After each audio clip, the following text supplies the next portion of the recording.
இன்றைய திருப்பலி வாசகங்கள். பாஸ்கா எண்கிழமை வியாழன் பெருவிழா.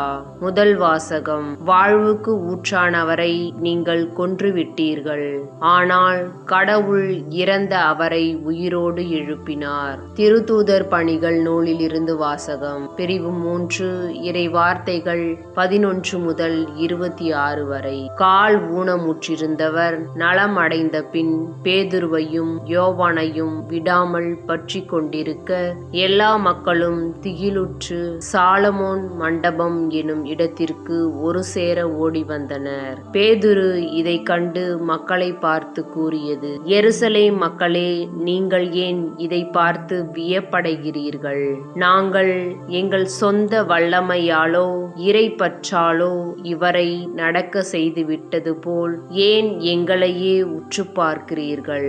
ஆபிரகாம், ஈசாக்கு, யாக்கோப்பு எனும் நம் மூதாதையரின் கடவுள் தம் ஊழியர் இயேசுவை பெருமைப்படுத்தினார். ஆனால் நீங்கள் அவரை புறக்கணித்து பிலாத்திடம் ஒப்புவித்து விட்டீர்கள். அவன் அவருக்கு விடுதலை தீர்ப்பு அளிக்க முயன்ற போதும் நீங்கள் அவரை மறுதலித்தீர்கள். நீங்கள் தூய்மையும் நேர்மையும் ஆனவரை மறுதலித்து கொலையாளியை விடுதலை செய்யுமாறு வேண்டிக் கொண்டீர்கள். வாழ்வுக்கு ஊற்றானவரை நீங்கள் கொன்றுவிட்டீர்கள், ஆனால் கடவுள் இறந்த அவரை உயிரோடு எழுப்பினார். இதற்கு நாங்கள் சாட்சிகள். இதோ உங்கள் கண்முன் நிற்கின்ற இவர் உங்களுக்கு தெரிந்தவர். இயேசுவின் பெயரே இவருக்கு வலு ஊட்டியது. அவர் பெயர் மீது கொண்டிருந்த நம்பிக்கையால் தான் இது நடந்தது. இந்த நம்பிக்கையே உங்கள் அனைவர் முன்பாகவும் இவருக்கு முழுமையான உடல் நலனை கொடுத்துள்ளது. அன்பர்களே, நீங்களும் உங்கள் தலைவர்களும் அறியாமையினாலேயே இப்படி செய்து விட்டீர்கள் என எனக்கு தெரியும். ஆனால் கடவுள் தம் மெசியா துன்புற வேண்டுமென்று இறைவாக்கினர் அனைவர் வாயிலாகவும் முன் அறிவித்ததை இவ்வாறு நிறைவேற்றினார். எனவே உங்கள் பாவங்கள் போக்கப்படும் பொருட்டு மனம் மாறி அவரிடம் திரும்புங்கள். அப்பொழுது ஆண்டவர் புத்துயிர் அளிக்கும் காலத்தை அருளி உங்களுக்காக ஏற்படுத்திய மெசியாவாகிய இயேசுவை அனுப்புவார். விண்ணேற்றம் அடைந்த இயேசு யாவும் சீர்படுத்தப்படும் காலம் வரை விண்ணுலகில் இருக்க வேண்டும். பழங்கால தூய இறைவாக்கினர் வாயிலாக கடவுள் இந்த காலத்தை குறித்து கூறியிருந்தார். மோசேயும் உங்கள் கடவுளாகிய ஆண்டவர் உங்கள் சகோதரரிடமிருந்து என்னைப் போல் ஓர் இறைவாக்கினரை தோன்ற செய்வார். அவர் உங்களுக்கு கூறும் எல்லாவற்றிற்கும் நீங்கள் செவிசாயுங்கள். அந்த இறைவாக்கினருக்கு செவிசாய்த்து கீழ்ப்படியாத எவரும் மக்களினின்று அடியோடு அழிக்கப்படுவர் என்று கூறியுள்ளார்.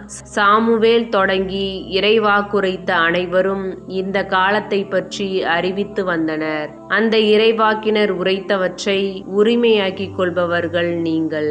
கடவுள் ஆபிரகாமிடம் உன் மரபினர் வழியாக மண்ணின் மக்களினங்கள் அனைத்தும் ஆசி பெறும் என்று கூறி உடன்படிக்கை செய்தார். கடவுள் உங்கள் மூதாதையரோடு செய்த அந்த உடன்படிக்கையையும் உரிமையாக்கிக் கொள்பவர் நீங்களே.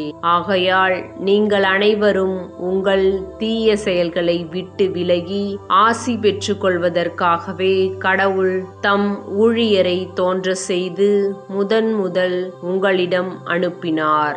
ஆண்டவரின் அருள்வாக்கு. இறைவனுக்கு நன்றி. பதிலுரை பாடல். திருப்பாடல் 8. வசனங்கள் 1, 4, 5, 6, 7 மற்றும் 8. பல்லவி. ஆண்டவரே, உமது பெயர் உலகெங்கும் எவ்வளவு மேன்மையாய் விளங்குகின்றது. ஆண்டவரே, எங்கள் தலைவரே, உமது பெயர் உலகெங்கும் எவ்வளவு மேன்மையாய் விளங்குகின்றது. மனிதரை நீர் நினைவில் கொள்வதற்கு அவர்கள் யார்?